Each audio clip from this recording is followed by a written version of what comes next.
Assalamualaikum warahmatullahi wabarakatuh. Selamat malam semuanya.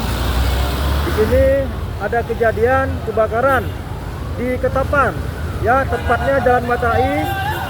Di sini ada kebakaran yang luar biasa, ya, tempat ruang makan dan tempat jual tahu. Tepatnya di jembatan, ya, di jembatan Ketapang.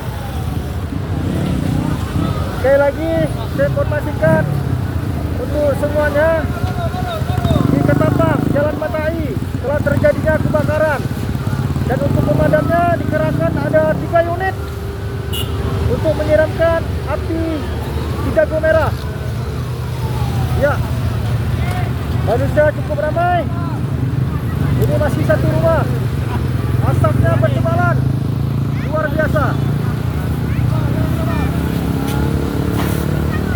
Ya, anak muda pemadam mencoba untuk memadamkan si jago merah. Dan di sini ada juga Mister Rian. Ya, Mister Rian. Rian. Iya. Mudah-mudahan api reda.